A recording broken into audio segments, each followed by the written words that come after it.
Hey guys, and welcome back to my YouTube channel. Today I'm here with Man, I don't even know my name. I'm here with Young DEMZ. What up?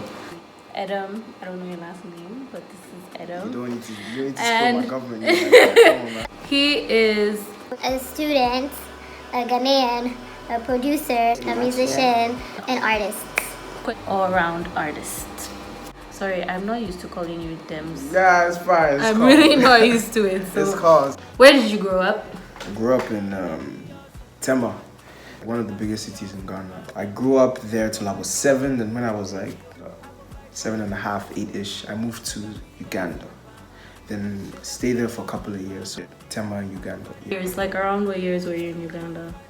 From when I was like 8 years old to about, I'd say 12, 13. I was in Tanzania. Really? For like 5 years too. Oh, that's mad. From when I was 8 to when I was 13. I love East Africa. I can't wait to go back. It's a vibe. Like they have their own vibe. Yeah, like a completely different side of Africa. Each of the sections have their own vibe. Even Central Africa has its own. Yeah, I heard. I'm trying to go there too, just to see what it's like. Really? Yeah, I did go to Zambia for a year as well too, and that was also really interesting. It was a lot like South Africa. So where did the passion for music come from? Man, I guess it was always just there, to be honest, because like growing up I listened to a ton of music because of my parents, especially my dad.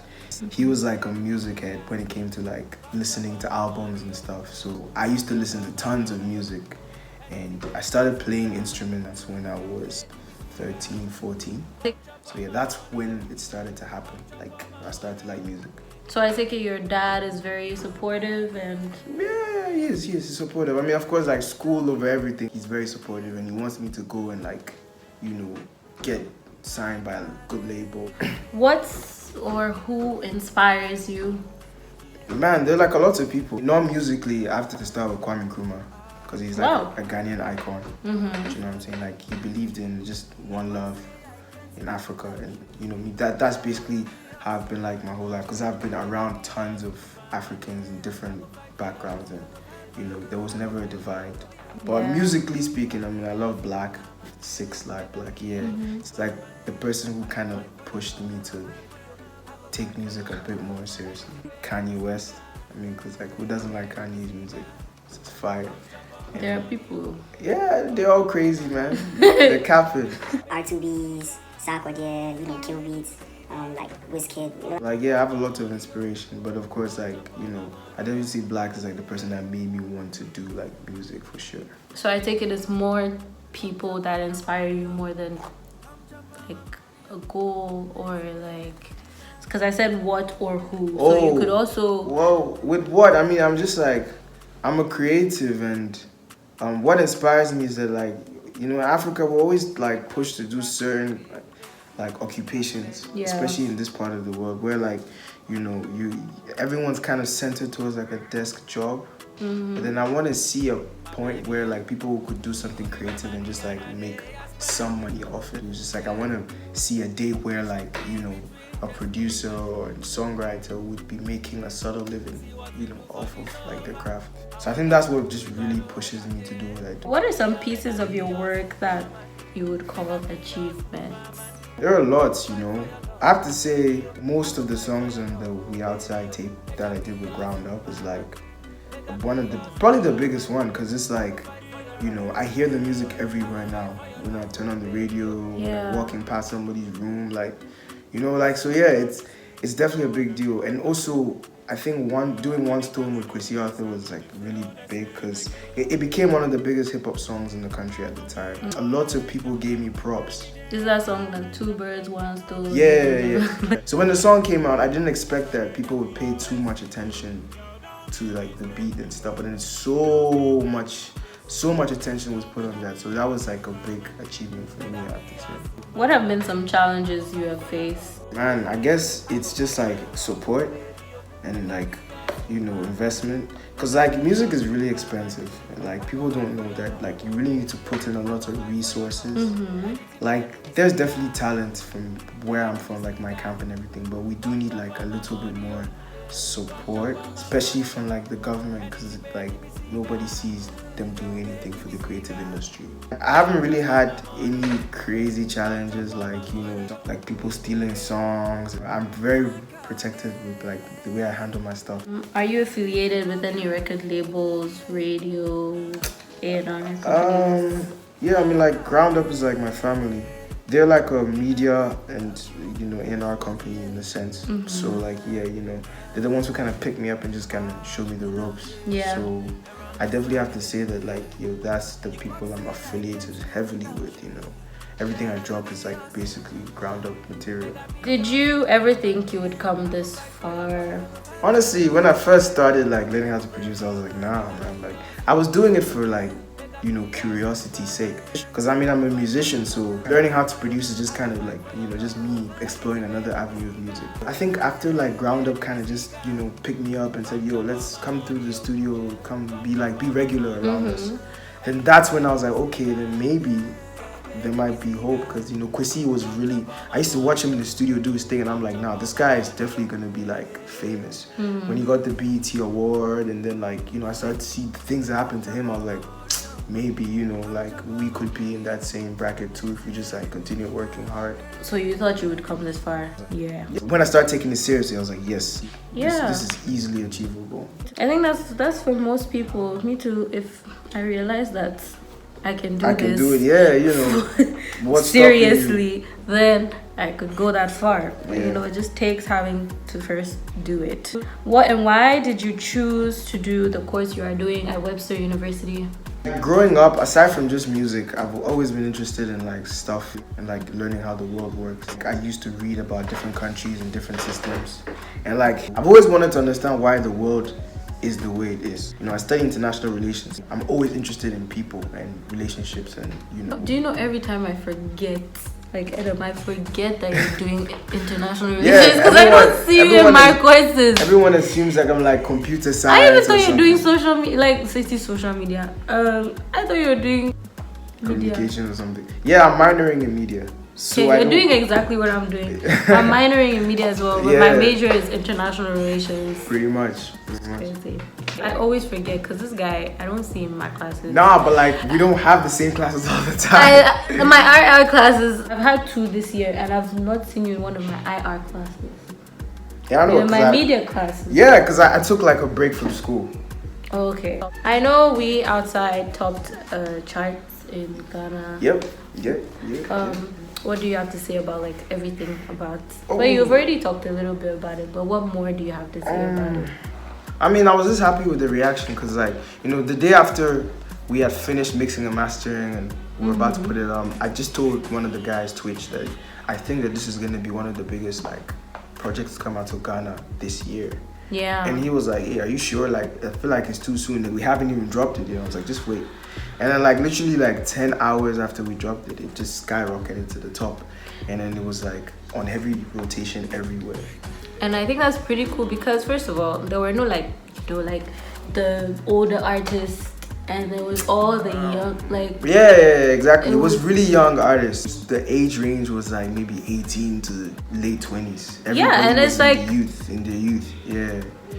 And so then I think a lot of the youth were supporting their fellow youth. Yeah, so exactly. And I think what really crazy, like made me crazy was like that was just basically like songs that we've been working on, like drafts or like experiments or ideas that we've had in the past. So we just put those out. We haven't even put out like the stuff we've been really like working on like. So you guys pulled up with Beyonce where we just pulled out like some of the tracks that we feel like You're just like, okay, let's just drop let's just drop these, man. Like let's just give them some music, like put it out for them, shoot a couple of videos and just put it out. Let's see how it goes. Just thank everyone for playing the tape, man. But it's a lot of talent like just brought together. Oh yeah, and like different styles, different sounds. Yeah, exactly. I think that's what made it really nice because it wasn't just the same faces. We brought on new people. I think we even had Pretty Boy Do from Nigeria, Skills from Sierra Leone, like like all over the place. International. So of course it became big because people from a lot of places were listening. Yeah, so it was good. So the last and final question, Adam. What is one maybe I shouldn't even put one because you said there are a lot of weird things about you, and I would really like us to know those bunch of weird things. So, what are some really weird things people do not know about you? Like some of the things you haven't told these radios out here. I just want the exclusive on Weird Edom. First and foremost, I don't really like know how to read music. I associate like notes to colors. So every time I hear music, I hear colors. I can see colors. I hear a song. I've heard of this type of thing before. It's called funny enough. Synesthesia or something like that. It's a weird thing. So when I'm listening to a song and you see me doing like some shit with my face, it's just like my reaction to what I'm thinking, like what I'm imagining in my head. I'm gonna have to bleep that now. It was too fast. Oops. I've heard of this before, but I've never seen it live. I really would like to see how it's going on in there, but I can't even imagine. What other weird thing? Other weird stuff you like to eat?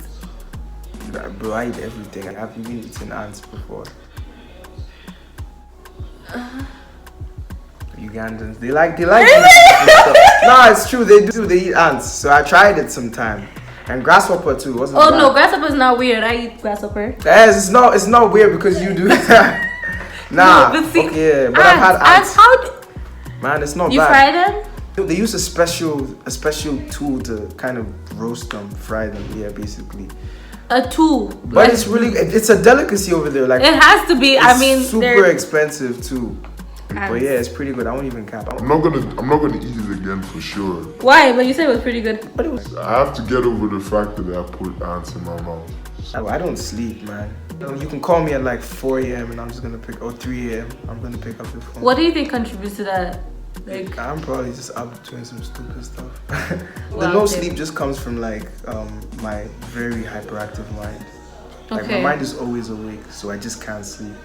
Any more weird stuff? So we know he's eating ants. He sees notes and colors. He doesn't sleep. I'm scared of petrol stations. Just explosions. Do you think of like? Every time I walk into a petrol station, I'm like, don't blow up, don't blow up. I have that too. I promise you, I have that too. Blow up.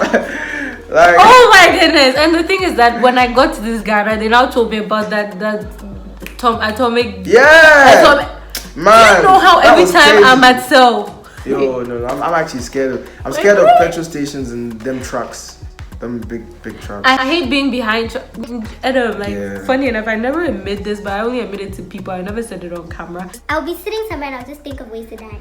Like, not ways to, like things that are around me would just start to give me ideas of ways that thing could kill me. Pretty much.